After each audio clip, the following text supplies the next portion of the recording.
Thank you very much, my sister. Brothers and sisters and comrades, it's good to be here, and a little bit difficult to follow Brother Glenroy, who touched on quite a lot very well. And yet, it's good also that he came after that footage that our young brother has got off the box for us, because it told us a lot, you know, including stuff that I hadn't quite realized. I knew that the brothers in South Africa had been shot down in cold blood. But what that piece of footage showed us is that they were corralled very carefully behind armored cars. That those who were shooting shot them from behind armored cars, and when they were not behind armored cars, they were using machine guns. And then, that after that, it's very clear, that after that, they tracked them down. We know that they killed many in the back who were on the ground and running away. And we saw, and I didn't know that until seeing that tonight, that they used horses and helicopters to mop up afterwards. So we are in the presence of a very deliberately organized piece of neocolonial, but also imperialist, and imperialist first, and then neocolonial second atrocity. And since it is took place in Azania, South Africa, at the end, 18 years after a struggle that we all identified with 100% and had hopes of the outcome, it's very important that we ask ourselves how and why that happened. Like Brother Glenn, I had some hopes of Cyril Ramaphosa. He was a very good fighter during that moment as a trade unionist. And how it came to be the case that a man like that ends up partly in charge of the company that did this, in alliance with the government that did this, questions have to be asked, and we need an understanding of that. And it seems to me that there's a simple formula, you know. White power, imperialism, always tries to get its own benefit to its maximum advantage, and always tries to have the struggle as far to the right as possible. And when we look at Africa in the post-war period, that is what we see. We need to remember that imperialism really wanted to keep the colonies. Right? They weren't particularly ready to give them up. But they also didn't want to fight as the post-1945 Fifth Pan-African Congress struggle developed all over the African world. They didn't particularly want to fight. In places like Ghana and Jamaica and those places, even though they wanted to stay, Winston Churchill was outraged when India was given up. They wanted to keep those places, right? So, but they were crystal clear that even if they had to give up the places like Ghana and Jamaica, they already had trained people who would run it for them on their terms. In Jamaica, I've done some Jamaican history, and the man who wasn't our first Prime Minister, but was meant to be, Norman Manley, you see him emerging in the Jamaican papers in 1923, after he's come home from here with his war medal, and they are talking about him as a responsible future leader. That is how they're talking about him, already in 1923. This is 40 years almost before the 1960s thing. So they were clear that they had a leadership trained. But even then, they had trouble with the leadership they had trained. Because in order to fight that struggle, that same leadership had to at least sound radical. And they weren't sure about the people that they had trained. But there were some other places, the settler colonies. And imperialism and white power was very sure that it was going to be able to hold on to them, because they had in those places white populations who would fight to the end to stay there, because their lives in those places was very grand. And it is important that Africans conducted a fight at enormous cost to remove imperialism from those places. They'd never pick up themselves and leave. All of us have seen the Battle of Algiers film, or have read the books. They'd never pick up themselves and leave.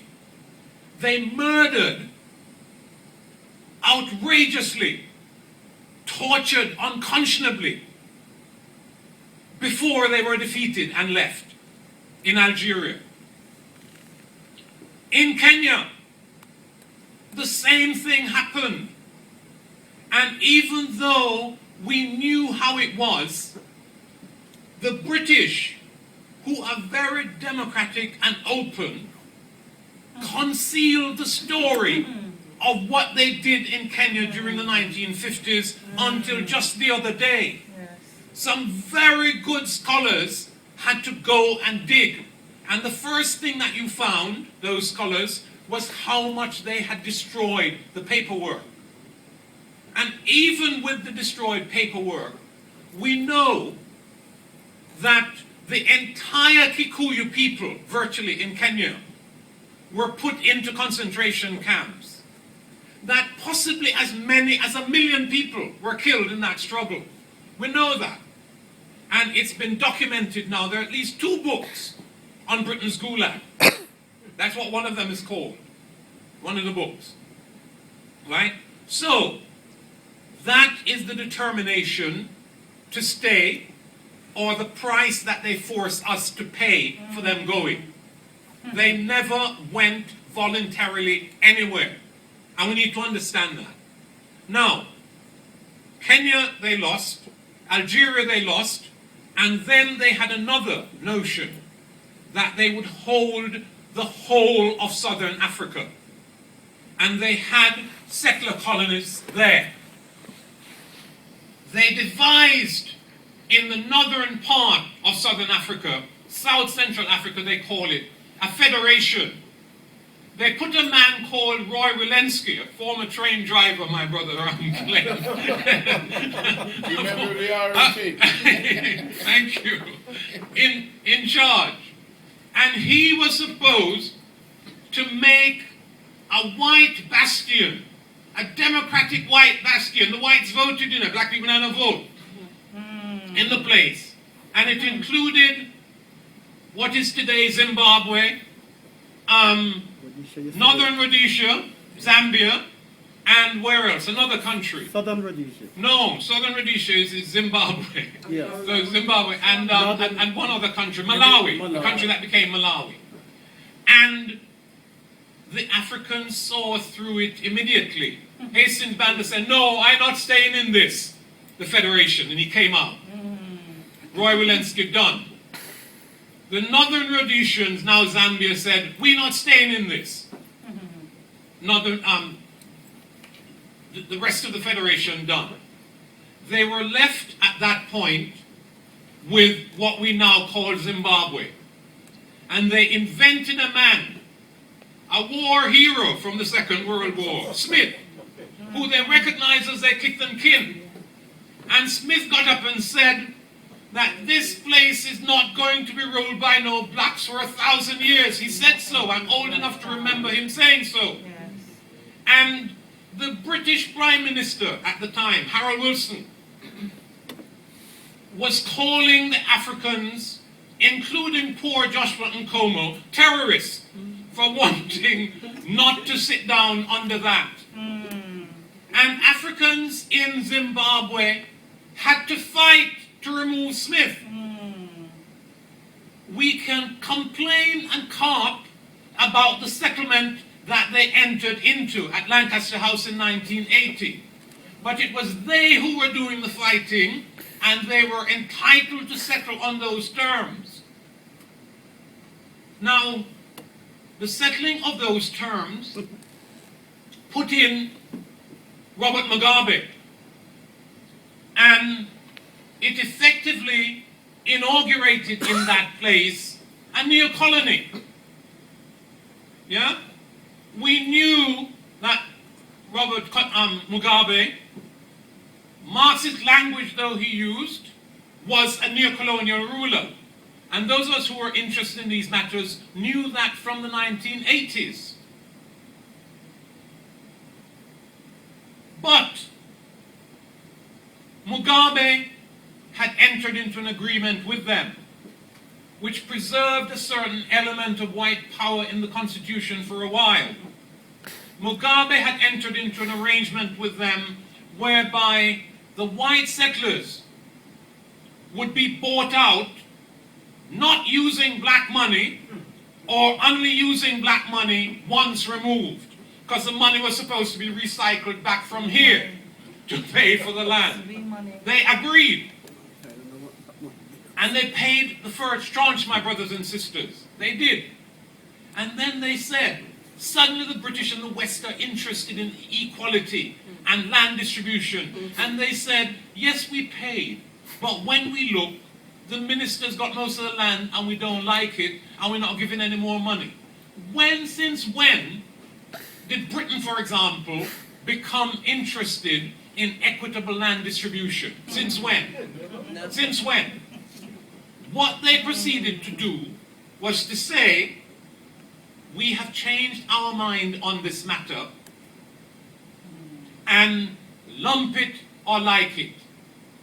Like it or lump it. And then, when Mugabe said, under pressure from some people called war veterans, watching how we don't really like it, they formed an opposition party. What a man named who runs it? Sangarai. Shangarai. Morgan That Sangarai. man, Morgan Shangarai, allegedly a trade unionist. Morgan Shangarai, I must find the reference. As arcane a newspaper as the Times Literary Supplement told me years ago that the leader of the white farmers, and this is the Times Educational Supplement telling me this, looked around for a possible opposition leader and decided that Morgan, first name terms, Morgan would do very well, and paid for that party to be the opposition. They chose him well. Not only was he a trade unionist, but he came from the dominant people within Zimbabwe as a Shona. And that mattered. You can't win no opposition, nothing coming from the other group inside of Zimbabwe. They understand these issues. And after that, with this opposition in place, they set out trying to destroy Zimbabwe in order to preserve white land ownership. That is what all of that was about. And the suffering inflicted on Zimbabwe, the hyperinflation, the forced migration of people across the border was all imposed on Africans in that place for the simple reason that imperialism here, white power here, had decided that white landowners weren't going anywhere. They were going to stay in Zimbabwe. And that is another version of something else that imperialism had decided. That as far as possible, they were going to fight the liberation war on the Zambezi River, which is to the north of Zimbabwe, and not further south on a river called the Limpopo. I've heard them and seen them, read them talking about this. It was very important that they keep the war on that northern river rather than on the Limpopo, which is roughly on the borders of South Africa. They hadn't managed that when Zimbabwe opened its liberation struggle, and certainly they hadn't managed it when Zimbabwe won its liberation, even though it inaugurated neocolonialism. And what they went and did was, in defense of white landowners, provoke their neocolonial friend into taking them on, which is what Robert Mugabe did. They gave him no alternative but to fight them, because he couldn't say to his own people, the land issue don't matter, we've got to leave it as they are saying we have to leave it. And he was right to nationalize that land, and right to fight them. And we have to give thanks that when it was happening, and I'm critical of this brother on other points, but we're very lucky that when it was happening, the person in charge in South Africa was, what's his name? Mbeki. Because Mbeki was not prepared to fall in line with them. And they got very angry with him.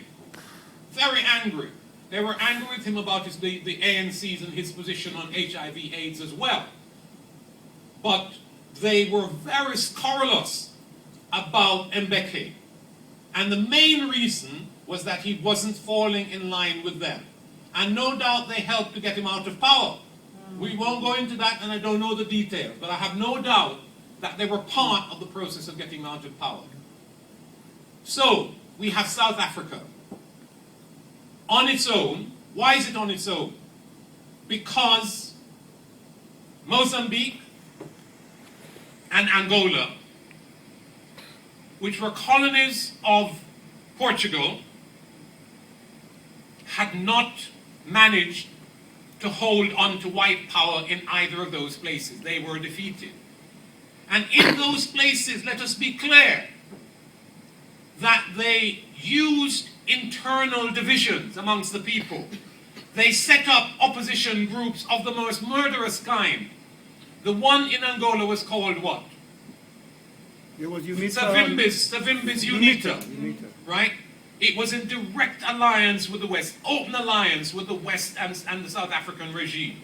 Every time they were defeated, and they were repeatedly defeated, they were rearmed by imperialism through South Africa and by South Africa on behalf of imperialism. That is how that was. And the US, and in Mozambique, they set up something called Renamo, a murder gang masquerading as a liberation movement. I heard a man called Patrick Wall, a Tory MP at the time, talk about the way in which Renamo was operating. And he talked about them living off the land. He talked about them hunting for booty. And effectively, what he was talking about is them murdering their way to becoming an effective, and torturing their way to becoming an effective opposition against the liberation movement. But again, the African struggle won out, and Zimbabwe became an independent state. Again, another neocolony. There are no countries in our world, in our part of the world, that are not neocolonies. And so we end up with white power holding on to South Africa. And they did not give that up gently or voluntarily. A remarkable price, a remarkably high price was paid for the loss of that territory to us at the formal political level. Our brother has spoken about it already. They mashed up all of the surrounding countries. Somebody talks about it, there's a whole book about it called Destructive Engagement by somebody called Hanlon, right? Yes, destructive engagement. Systematic destruction of billions of African property, roads, infrastructure of all kinds, hospitals, everything in those surrounding countries. And people, millions were killed by the South Africans in those surrounding countries. We don't talk about it, but we should. It's true. And inside of South Africa, like Glenn, I've been there 2 times, very briefly. And I knew it before, but to have it confirmed graphically was very important. I don't know, Glenn, if you went to the Apartheid Museum. Yes. Yes, it's an extraordinary experience. Because what it shows, or at least this is what I see it as showing, is that the whites found that they simply could not defeat the will and strength and determination to die for freedom of children in South Africa. That is what they found. And if you go and look at the footage inside of that museum, that is what you see. There is remarkable organization happening at the higher level. But crucially, that opposition is manifesting in terms of ordinary Africans, including children, putting their bodies on the line for freedom day after day. It exhausted the bastards, right? And that is why they looked around for a solution.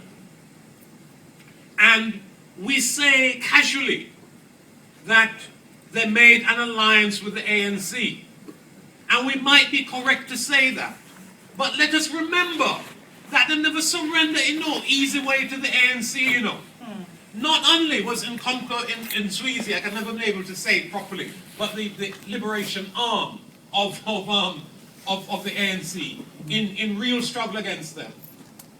But importantly, after they unbanned the ANC, listen to this carefully, after they unbanned the ANC, they had a program which they tried to implement to destroy the ANC as an already legal entity.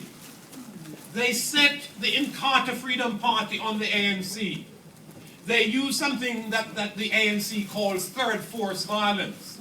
They killed some of the ANC's best people, Chris Hani, amongst others, in order to try to stop the ANC from coming to office. They did not voluntarily accept the ANC. They accepted the ANC because in that effort to break them after the unbanning, they failed to do it. That is why the ANC came to power. Now, how does an organization with that record end up not 800, not 1800, but 18 years after coming to office, shooting down its own people like that? Being part of an alliance which tried the day after that happened to get the people back to work. Which, since that has happened, has been trying to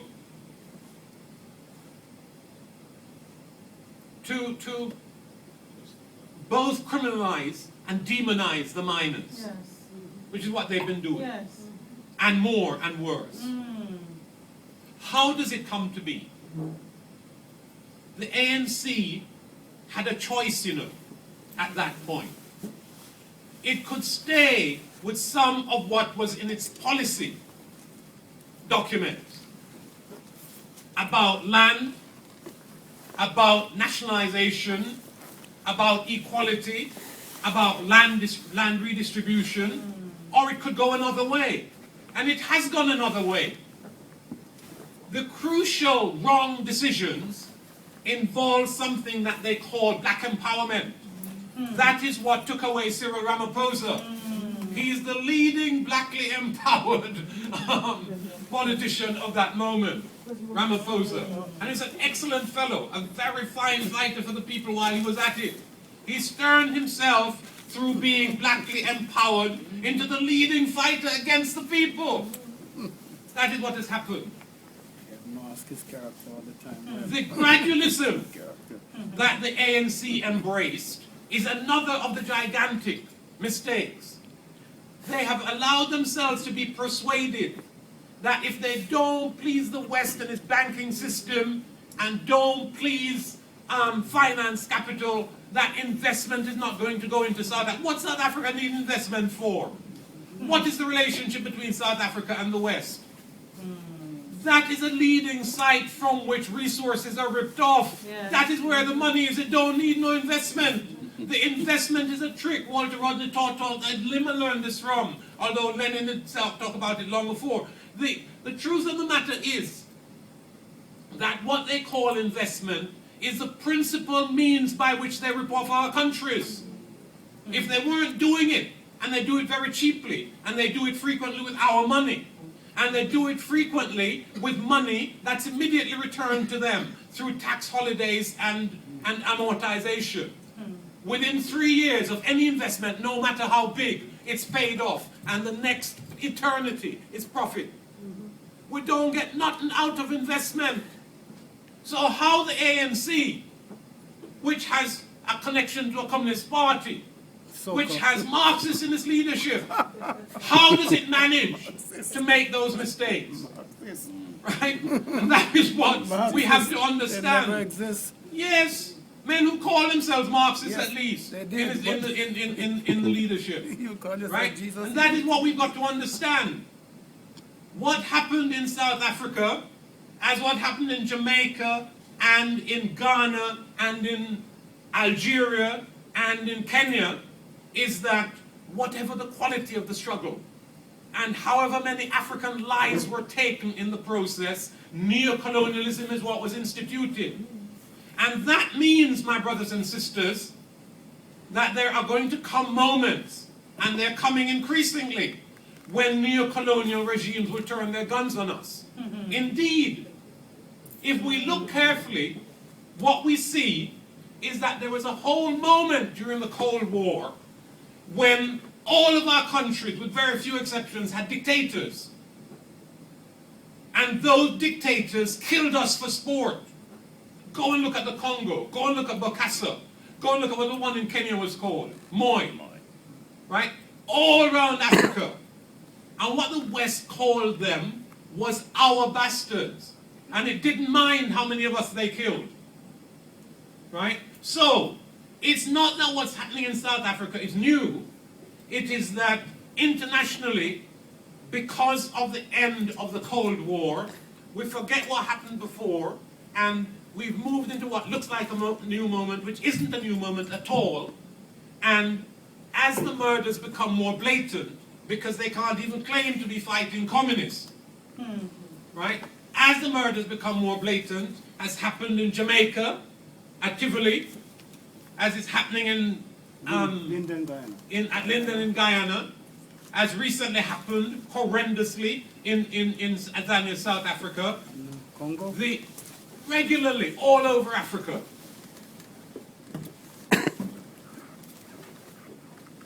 Neocolonialism is bearing its teeth. And that is the challenge we as Africans face. We've got to understand it, and we've got to devise ways of defeating it. That is a challenge. Our great ancestor, Marcus Garvey, said in 1914, I've gone around the world for the last 2 years and analyzed the conditions of African people, found degradation and so on, and have decided to do something about it. And what he devised was the UNIA. And what that was part of was a great anti-colonial nationalist struggle. That has ended up in the outcome that we call neocolonialism. So we have to look again at the structure of our world. We have to be clear who rules. If they have our color, we have to be clear on whose behalf they rule. We have to be clear what price they are asking us to pay in order to rule. And we've got to be devising ways to break their power in all of the neocolonial, in all of the neocolonies, and ways to break the power of imperialism. That is the duty that we have. We can fail in it, or we can find ways to carry it through. And we may not manage it, even if we're serious, and no matter how serious we are, we're not going to manage it in a day or a week, but that is certainly the duty that falls upon us Africans now. To do the analysis of how we are dominated, and we have a pretty good understanding of it, and to find the machinery and mechanism for liberating ourselves. Thank you.